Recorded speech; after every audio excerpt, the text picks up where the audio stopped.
Semuanya di rumah? Shalom. Puji Tuhan, hari ini di tanggal 21 Mei 2020 ini kita mau sama-sama ibadah di rumah, ibadah online untuk memperingati hari kenaikan Tuhan Yesus. Dan saya bersyukur bisa ketemu lagi sama setiap Bapak Ibu dan setiap saudara yang lagi di rumah. Sebelum kita mau memuji Tuhan dengan firman Tuhan, kita mulai ibadah ini, saya mau membacakan dulu satu ayat dari Mazmur 16 ayat 8 yang berkata demikian. Aku senantiasa memandang kepada Tuhan, karena Ia berdiri di sebelah kananku, aku tidak goyah. Dan biarlah firman ini menjadi kekuatan buat kita, bahwa ketika kita bersama dengan Tuhan, ketika kita hanya berharap kepada Tuhan, kita nggak akan pernah goyah, karena Dia sumber kekuatan kita. Amin. Dan sebelum itu, mari saya mau ajak setiap Bapak Ibu dan Saudara untuk satu dalam doa. Tuhan, terima kasih Tuhan buat karya-Mu Tuhan yang begitu agung Tuhan. Kalau Tuhan telah bangkit dan Tuhan telah naik ke surga, Tuhan menyediakan kami tempat di sana Tuhan. Tuhan memberikan kami penghibur, penolong, Roh Kudus. Tuhan menyediakan segalanya Tuhan buat hidup kami. Terima kasih Tuhan, kalau benar Tuhan karya-Mu gak pernah berakhir sampai situ Tuhan. Tapi bahkan di tahun 2020 ini, sekalipun kami menghadapi banyak hal Tuhan, ketika kami menghadapi banyak masalah, begitu banyak cobaan, tapi karya-Mu gak pernah berakhir Tuhan. Karena Tuhan tetap berkarya dalam hidup kami. Kami mau mengucap syukur Tuhan buat setiap kebaikan-Mu Tuhan yang kami alami. Apapun yang Tuhan lakukan Tuhan, apapun yang kami hadapi, kami sama-sama mau teguh Tuhan untuk berdiri, untuk berserah kepada Tuhan, untuk benar-benar mengandalkan Tuhan dalam setiap masalah-masalah kami Tuhan. Dan biar hari ini Tuhan, ketika kami datang untuk beribadah, kami mau sama-sama bersuka cita Tuhan. Kami tahu bahwa kuasa-Mu lebih besar Tuhan, kuasa-Mu yang benar-benar berkuasa di bumi baik maupun di surga Tuhan. Dan biar benar Tuhan, ketika kami mendengar firman, ketika kami memuji Tuhan, ketika kami menyembah Tuhan, kami bisa sungguh-sungguh Tuhan memberikan hati kami untuk-Mu Tuhan. Terima kasih Tuhan, kami siap Tuhan untuk memuji, memuliakan nama-Mu. Dalam nama Tuhan Yesus, kami katakan amin. Oke, kita mau menaikkan satu pujian, betapa hebat. Saya percaya bahwa Tuhan gak cuma berkuasa di bumi ketika Dia datang bumi ini, tapi Dia berkuasa di bumi, di surga, bahkan seluruh alam semesta. Dia memegang kuasa yang begitu besar, dan kita mau sama-sama percaya kalau Tuhan begitu berkuasa dalam hidup kita. Mari kita nyanyikan lagu ini, betapa hebat.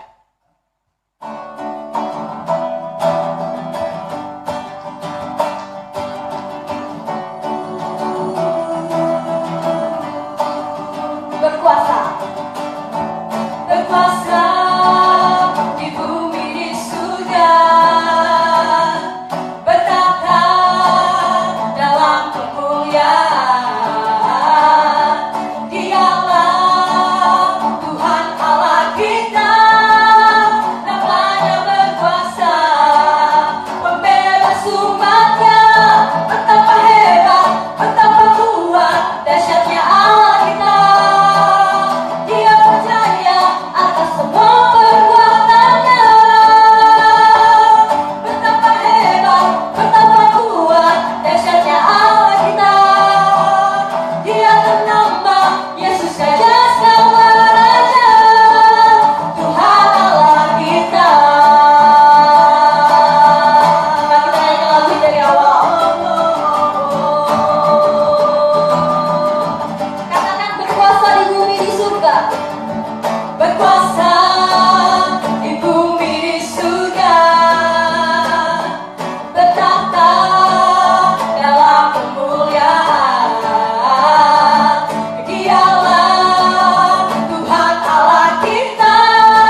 menyembah Tuhan. Dan sebelum kita mendengarkan firman Tuhan, kita mau sama-sama menyanyikan lagu ini. Kita mau sama-sama percaya bahwa dalam setiap situasi kita nggak perlu ragu, kita nggak perlu takut untuk sungguh-sungguh percaya sama Tuhan, untuk sungguh-sungguh mengandalkan Tuhan, untuk sungguh-sungguh berserah kepadanya. Karena Tuhanlah yang menyediakan penghiburan bagi kita. Dia menyediakan kekuatan bagi kita, dan Dia adalah pengharapan bagi kita. Kita mau nyanyikan lagu ini. Terima kasih Tuhan, terima kasih Tuhan. Oh, Kau mau memuji Tuhan. Terima kasih ya namamu besar. Haleluya.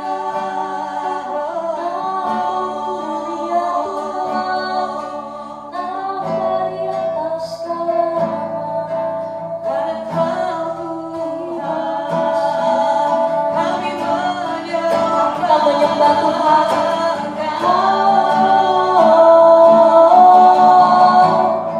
Kau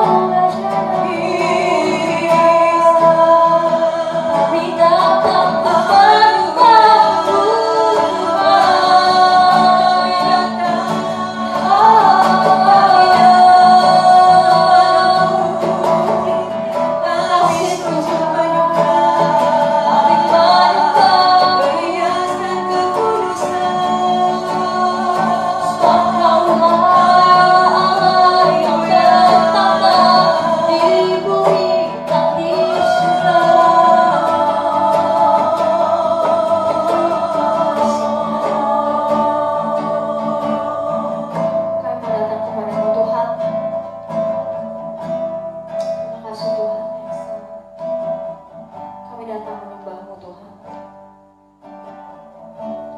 Bapakku datang menyembahmu di sini. Ku percaya Kau ada bagiku. Bapakku datang. Bapakku datang menyembahmu di sini. Ku percaya Kau ada bagiku. Tak usah ku takut, sebab Kau sertaku. Tak usah ku rimbang, Kau di dalamku. Tak usah ku cemas, Kau penghiburku. Saat ku lemah, Kau kuatku. Ku nyanyi haleluya. Ku nyanyi haleluya.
Salam saudara, hari ini kita memperingati hari kenaikan Tuhan Yesus.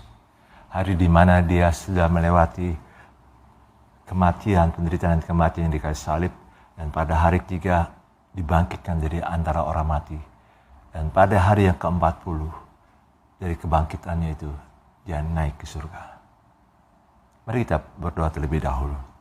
Bapa, kami berdoa supaya firman Tuhan ini berbicara bagi kami semua. Roh Kudus yang mengurapi kami, baik kami yang di rumah dimanapun kami melihatnya, menonton ibadah online ini, Tuhan berkarya.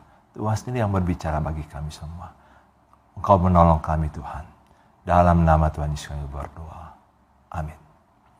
Hari ini kita bicara soal kerajaan Allah, saudara. Ada 3 hal yang Yesus wariskan kepada kita selama dia dalam pelayanan 2000 tahun yang lalu, dan karya Yesus mewariskan kepada kita minimal ada 3 hal. Yang pertama, penebusan.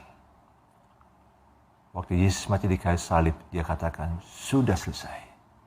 Artinya dia siapkan penebusan bagi mereka yang percaya kepada dia. Dia siapkan keselamatan bagi mereka yang mau datang kepada dia. Dia sediakan juga pengampunan dosa bagi mereka yang mau mengakui dosanya. Dan yang kedua, hubungan yang khusus dengan Bapa di surga. Sebabnya setiap orang yang percaya kepada Yesus diberikan satu akses yang khusus untuk bisa punya satu persekutuan yang khusus dengan Bapa di surga. Dengan Allah pencipta langit dan bumi. Dan yang sebelumnya belum pernah, saudara, dialami oleh siapapun juga. Dalam perjalanan lama mereka hanya mau bersekutu dengan Allah, harus ada hewan korban. Tapi pada saat ini kita bisa bersekutu dengan Allah kapanpun dan dimanapun kita berada. Kita tidak perlu ada hewan korban, tapi hati yang hancur. Dan itu membuat kita bisa lebih dekat dengan Bapa di surga. Dan yang ketiga, yang menjadi warisan yang Tuhan Yesus berikan kepada saudara dan saya, adalah kerajaan Allah. Mari kita buka firman Tuhan dari Matius 6 ayat yang ke-10. Matius 6 ayat yang ke-10. Demikian firman Tuhan, Matius 6 ayat yang ke-10. Datanglah kerajaanmu, jadilah kehendakmu di bumi seperti di surga. Datanglah kerajaanmu, jadilah kehendakmu di bumi seperti di surga. Saudara, apa itu yang namanya kerajaan Allah? Kerajaan Allah adalah pemerintahan Allah dalam kehidupan manusia. Supaya kehendak Allah terjadi dalam hidup saudara dan saya. Supaya kita semua mau taat. Kehendak kita jadi matikan supaya kehendak Allah ada dalam hidup kita. Apa yang Allah kehendaki yang terjadi dalam hidup kita, itu pasti kita siapkan hati kita. Dan itu yang namanya pemerintahan Allah. Dan Allah, Yesus wariskan ini supaya seluruh dunia, semua umat manusia ini boleh mengalami kerajaan Allah. Boleh menerima kerajaan Allah. Jadi saudara, kita melihat sini, ini warisan yang luar biasa. Waktu Yesus mulai pelayanannya 2000 tahun yang lalu, dia selalu memberitakan firman Tuhan dengan sentral khotbahnya adalah bertobatlah. Sebab kerajaan Allah sudah dekat. Dia katakan demikian. Bertobatlah sebab kerajaan Allah sudah dekat. Selanjutnya dia pelayanannya selalu memberitakan tentang kerajaan Allah. Bagaimana dia menyampaikan kerajaan Allah. Dan banyak orang yang akhirnya semakin mengerti apa itu namanya kerajaan Allah.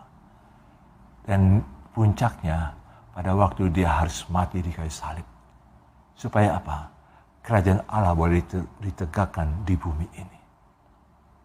Maksudnya, waktu dia mengajarkan doa Bapa kami ini, dia katakan, datanglah kerajaanmu, jadilah kehendakmu di bumi seperti di surga. Saudara, ini yang Tuhan mau dalam hidup kita. Dalam hidup kita, kita diliputi oleh kerajaan Allah, visi kerajaan Allah. Apa itu visi kerajaan Allah?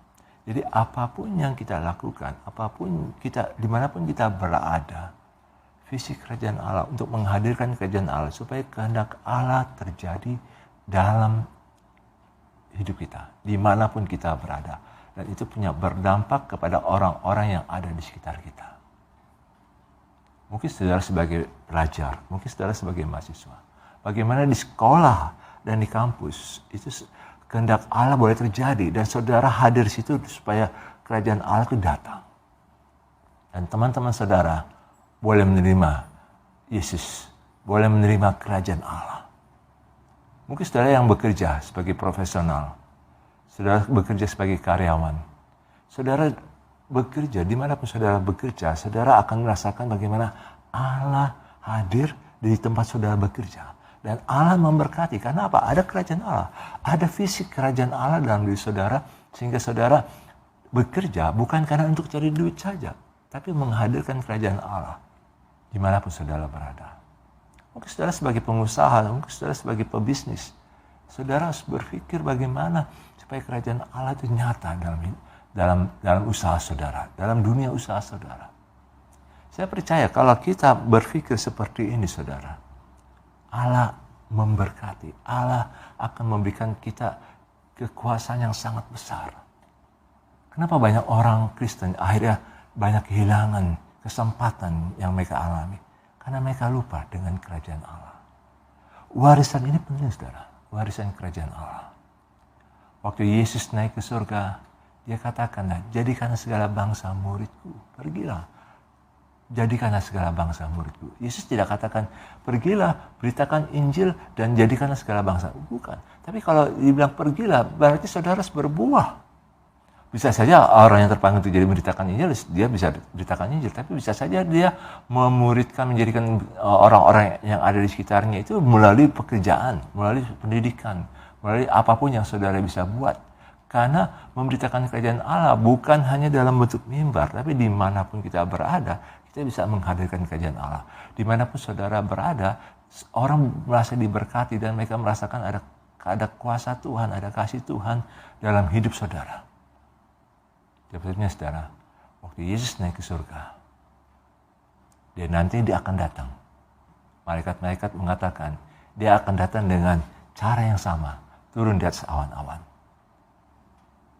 Dan itu menunjukkan kerajaan Allah harus ditegakkan di bumi ini. Iblis memang berusaha mencegah supaya seolah-olah iblis itu yang berkuasa di bumi ini. Kejahatan demi kejahatan begitu kuat sekali. Orang makin keras hatinya terhadap Injil. Orang makin keras menentang nama Yesus. Tapi saya ingin ditakan pada saudara. Yesus tidak pernah gagal. Dia pasti datang yang kedua. Sebagai Raja segala Raja. Dan dia saat ini sedang mempersiapkan saudara untuk memerintah bersama Yesus. Warisan kerajaan Allah itu sangat menolong kita. Pakai ini warisan sebagai warisan yang luar biasa. Saudara jangan berpikir seolah ini hanya untuk urusan di gereja. Kerajaan Allah itu bukan urusan gereja, saudara. Kerajaan Allah itu urusan bagaimana kehendak Allah berlaku bagi segala suku bangsa. Setiap dimanapun kita berada, kita selalu harus menghadirkan kerajaan Allah. Kita tidak menghadirkan gereja, tapi kita menghadirkan kerajaan Allah. Gereja hanya sebagai representatif daripada kerajaan Allah di bumi ini. Kalau saudara aktif di gereja, karena saudara bukan sebagai aktif di gereja, bukan berarti saudara aktif dalam kerajaan Allah, belum tentu. Tapi orang yang aktif di gereja, tapi dia punya hati bagaimana supaya dia sebagai utusan kerajaan Allah, maka dimanapun dia berada, di luar gereja pun, dia berbuah. Dia berdampak. Mari saudara, datanglah kerajaanmu, jadilah kehendakmu di bumi seperti di surga. Seandainya kalau kita betul-betul fokus kepada warisan kerajaan Allah ini, kita menghidupi kerajaan Allah dalam hidup kita, ada 3 hal yang sangat penting yang kita bisa dapatkan. Mari kita lihat dalam Matius 6 ayat 11 sampai dengan 13. Yang pertama, Tuhan akan cukupkan segala kebutuhan kita. Ayat 11 dikatakan, berikanlah kami pada hari ini makanan kami yang secukupnya.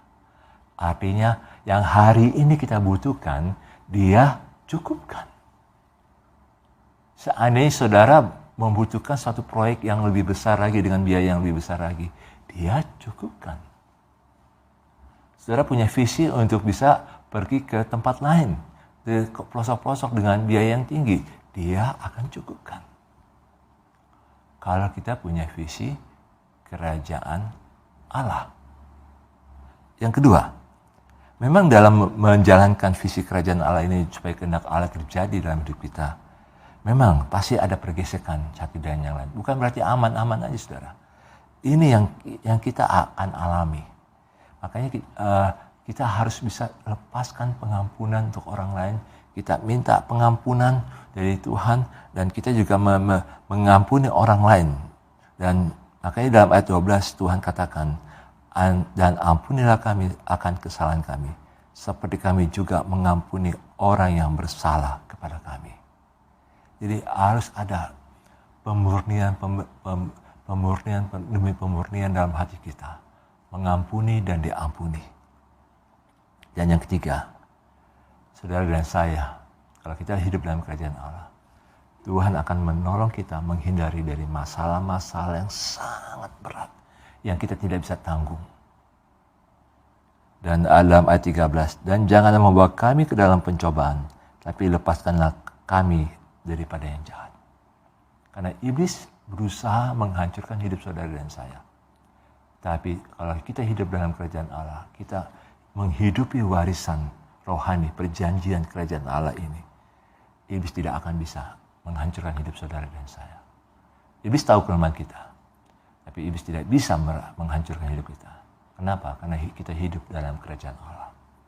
Apalagi dengan situasi COVID ini, saudara, pandemi COVID ini.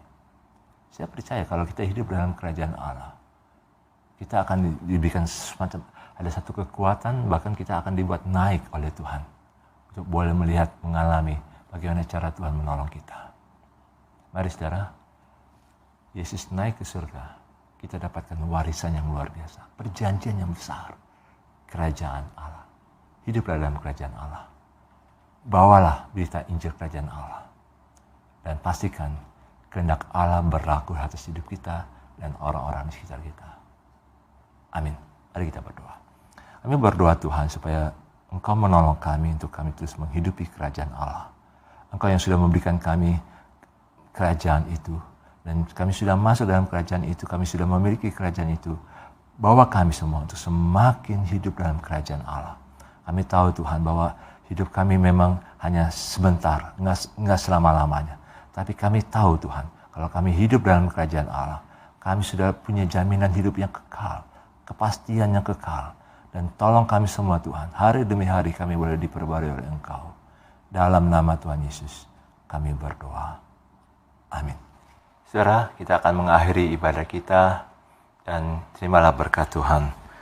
Tuhan memberkati engkau dan melindungi engkau. Tuhan menghadapkan wajahnya kepadamu dan memberikan engkau kasih karunia yang luar biasa. Tuhan menyinari engkau dengan wajahnya dan memberikan engkau damai sejahtera yang berlimpah-limpah.